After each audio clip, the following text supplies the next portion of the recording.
Minimum wage was never designed to make you wealthy. It was designed to keep you alive, just barely. And the system around it is built in a way that makes climbing out of it far harder than most people realize. Not impossible, but harder than it should be. Today, the Wealth Code breaks down exactly how the minimum wage trap works, and the specific path out of it. This is the truth nobody explains clearly. Intro. Welcome to the Wealth Code. The truth about money. The code to financial freedom. If you are earning minimum wage right now, or close to it, this video was made for you. Not to make you feel hopeless about your situation, to make you understand exactly why it feels so hard to get ahead, and exactly what actually works to escape it. This is not motivational fluff. This is the mechanics of the trap and the mechanics of the exit. Let's get into it. Point 1. Minimum wage was designed as a floor, not a destination. Here is the first truth that changes how you should think about this entirely. Minimum wage laws exist to prevent the absolute worst exploitation of labor. They were never designed, by any government, anywhere, to be a livable long-term income for building wealth. They are a floor, a safety net at the very bottom. The problem is that minimum wage has been marketed and normalized in a way that makes people believe it is supposed to be enough. It is not enough by design. And when you compare minimum wage growth to the cost of living over recent decades in most countries, the gap has widened significantly. Rent has risen faster than minimum wage. Food costs have risen faster than minimum wage. Transportation, healthcare, education, all rising faster than the wage floor meant to cover them. This is not a reason for despair. It is a reason for clarity. If you are earning minimum wage and feeling like you cannot get ahead no matter how hard you work, it is not because you are failing. It is because the wage itself was never structured to be a wealth-building income. Understanding this distinction is critical because it changes your entire strategy. You are not failing at a system that was designed to let you succeed. You are succeeding at survival within a system designed only for survival. The exit requires a different approach entirely. Point 2. Why working harder inside minimum wage rarely works. This is one of the hardest truths in this entire video. Working more hours at a minimum wage job is rarely the path to financial freedom. Here's the mathematics behind why. If you are earning minimum wage and you work an additional 10 hours per week, you have added a fixed, small amount of additional income. But you have also added 10 hours of fatigue, 10 hours less for rest, family, or skill building, and in many cases, 10 hours that push you into higher tax brackets or reduce eligibility for support programs, depending on your country's system. The return on additional hours at a fixed low wage is linear and small. It does not compound. It does not grow on its own. It requires your continued physical presence, hour after hour, indefinitely. This is the core trap. The system encourages you to work more hours as the solution, because more hours benefits the employer significantly more than it benefits you. More hours at the same low rate is not a wealth strategy. It is a survival strategy. And survival strategies, no matter how hard you work them, rarely become wealth strategies just by adding volume. The exit from minimum wage is not working more hours at minimum wage. It is changing the wage itself through skills, leverage, or a different income structure entirely. Point 3. Skills are the only real lever you control. If working more hours at the same rate is not the answer, what is? The answer is increasing your value in the labor market through skills that pay significantly more than minimum wage. This is the single most reliable, most controllable lever available to someone trapped at minimum wage.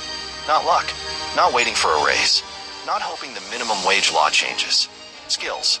Specific, learnable, market-valued skills that employers and clients are willing to pay considerably more for than basic, unskilled labor. Digital skills, basic computer literacy, data entry, customer service software, social media management. Trade skills, practical, hands-on skills that are consistently in demand and difficult to automate. Communication skills, sales ability, customer service excellence, written communication.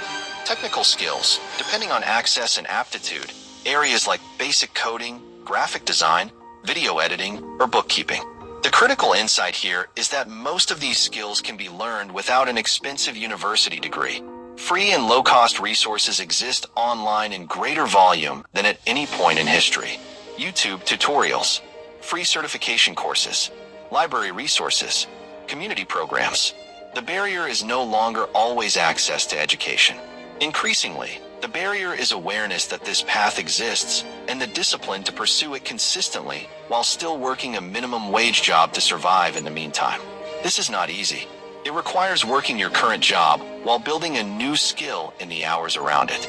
But it is the most direct, evidence-based path out of the wage floor. Point 4. Use your current job as a stepping stone, not a life sentence. Here is a mindset shift that changes everything about how you experience your current situation. Your minimum wage job does not have to be where you stay.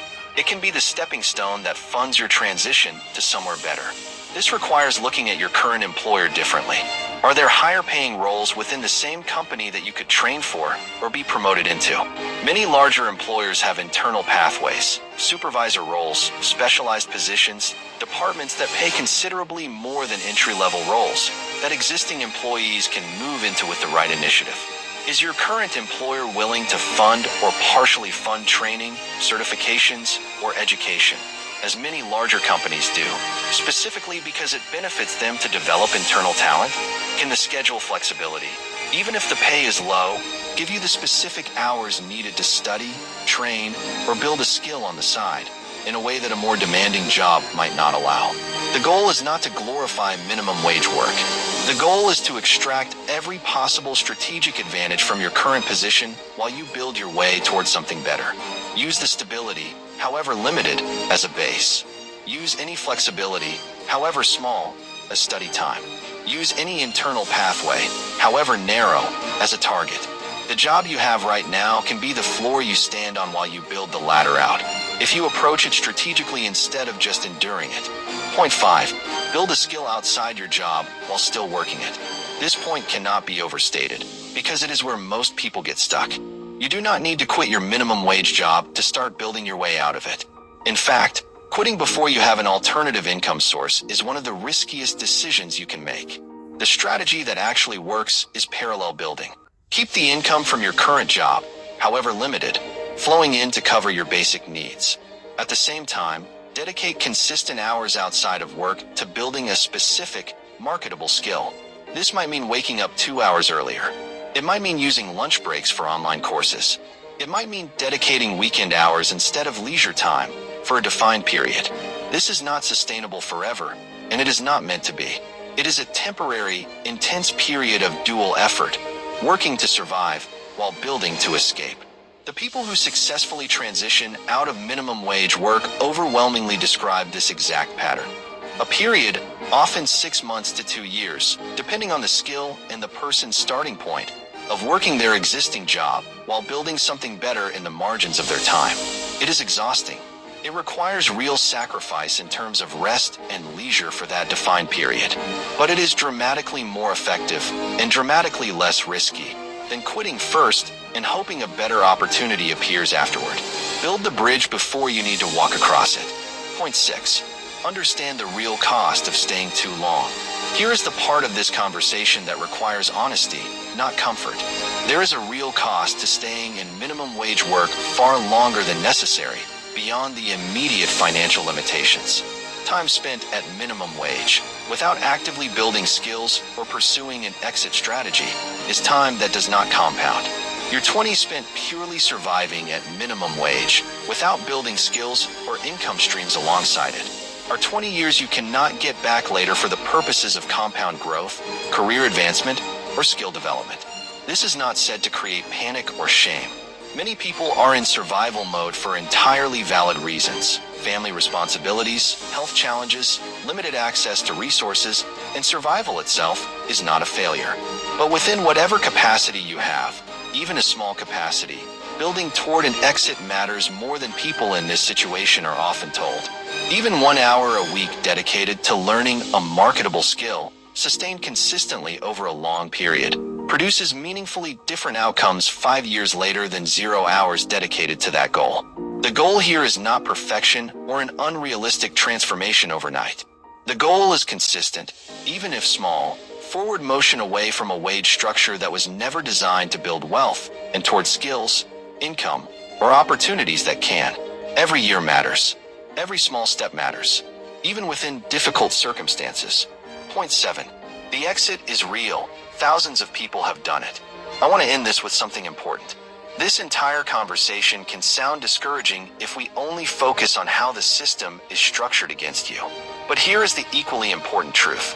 Thousands upon thousands of people have started in minimum wage jobs, built skills consistently, and moved into roles, careers, and income levels that minimum wage never could have provided. This is not a rare exception. It is a well-documented, repeated pattern. Trade workers who started as unskilled laborers and became certified specialists earning multiples of their original wage. Customer service workers who built communication and sales skills and moved into commission-based roles with dramatically higher earning potential. People who used free online resources to learn digital skills and transitioned into remote work paying significantly more than local minimum wage, particularly when working for employers or clients in higher wage markets or currencies. None of these transitions happened overnight. All of them required the parallel building described earlier, sustained over real time, with real effort. But all of them are proof that the trap, while real, is not permanent or inescapable. The wage floor you are standing on right now does not have to be where you stand for the rest of your working life. It is a starting point, not a sentence. Motivational close. If you are earning minimum wage right now, I want you to hear this clearly. The difficulty you feel trying to get ahead is not a reflection of your effort or your worth. It is a reflection of a wage structure that was never designed to build wealth in the first place. But understanding that difference is powerful because it tells you exactly where to direct your energy. Not more hours at the same rate. Skills. Strategic use of your current position. Parallel building, even in small amounts, sustained over time. This path is not easy, and it is not instant. But it is real, and it has been walked by people who started exactly where you are standing right now. The floor you are on is not a cage. It is a starting line. And every skill you build, every hour you invest in something beyond survival, moves you closer to the exit. You are capable of this.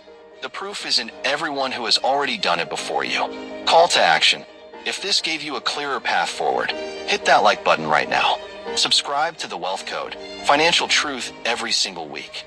Drop a comment below. What skill are you going to start building this month, even in small amounts? The code is yours. Start building.